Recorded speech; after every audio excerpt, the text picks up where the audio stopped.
Hey again, welcome back. It's Friday, our last read aloud of the week. I'm excited to bring you a story today by the author Cornelia Funk, and it is called Pirate Girl.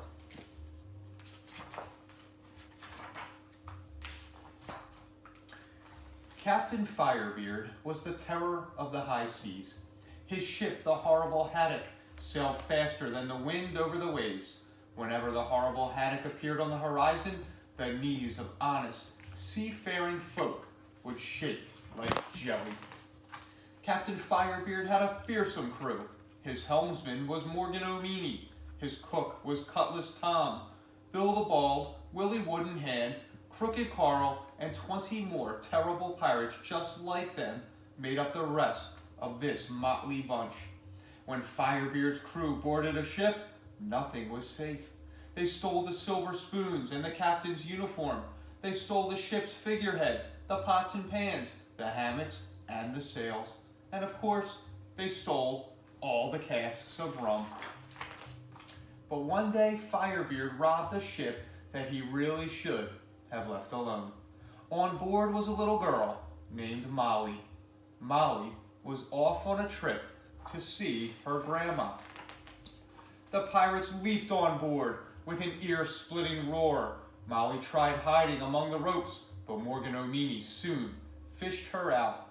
"What shall we do with her?" he said with a smirk.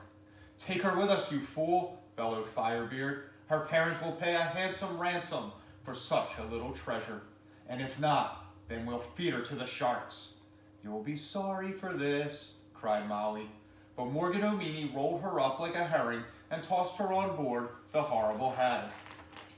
When the sun had gone down, Bill the Bald dragged Molly to see the captain. "All right, tell me your parents' names and address, or else," growled Captain Firebeard. "Will not," Molly said back. "If I told you my mother's name, you'd be so scared you'd cry like a baby." At this, all the pirates howled with laughter. So Molly was put to work.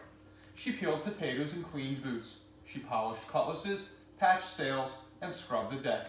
Soon, every bone in her body ached. 3 times a day, Firebeard asked her, "Name and address," but Molly just smiled.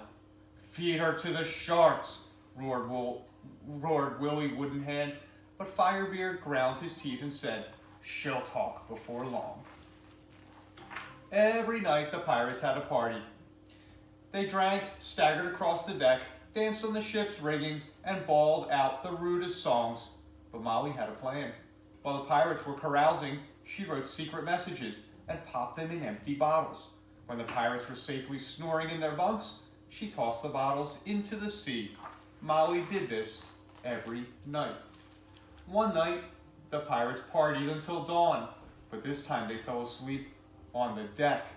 Molly tiptoed over the tangle of arms and legs and threw her bottle over the ship's rail. Splish, splash. It landed in the deep, wide sea. "Hey, what was that?" yelled Morgan O'Meany. The pirates staggered over to the rail. "It's a message in a bottle," they all cried. "Bring it to me," said Captain Firebeard. "Now." The pirates dived to the bottom of the sea. They searched and searched, but Molly's message had bobbed away. Soaking wet, they crawled back on deck, cursing. "Tell me what you wrote," demanded Captain Firebeard. But Molly just kicked at his wooden leg. Firebeard turned as red as a lobster. "Now it's time to feed her to the sharks," he roared. But a cry from above stopped him. "Pirates!" shouted Ten Pint Ted from the crow's nest. "Nonsense," scoffed Firebeard. "We're the only pirates around here." But he was wrong. A ship with red sails was speeding toward them. A giant black flag with a skull and crossbones fluttered from its mast. "Who in the name of Neptune's beard is that?" said Firebeard. "That's my mom," Molly grinned. "It's Barbarous Bertha herself," wailed the crew of the Horrible Haddock. Firebeard turned as white as a sheet, and his pirates rolled their eyes in fear. This time, it was their knees that were shaking, and Bill the Bald's false teeth almost flew out of his mouth. The ship with the red sails drew closer and closer. Barbarous Bertha stood at the prow, swinging her cutlass. Wait until she sees my hands, said Molly. They're red and raw from peeling potatoes, and that will make my mom maddest of all. Firebeard and his pirates groaned with terror. Soon Barbarous Bertha was alongside the horrible haddock. Her ferocious crew swung themselves over the rail with a terrible roar. We're here at last, my pirate girl, cried Barbarous Bertha, throwing Molly high into the air. We got your message. Your grandma was beginning to wonder where you were. Now, how nasty can we be to these piratical nincompoops? Well, Molly said, that's easy. From that day on, Captain Firebeard and his pirate crew had no time to think about raiding ships. Willie Woodenhand scrubbed the deck. Morgan O'Meany and Cutlass Tom peeled vegetables from morning until night. Captain Firebeard polished Barbarous Bertha's boots 14 times a week. And Molly was finally able to visit her grandma. The end.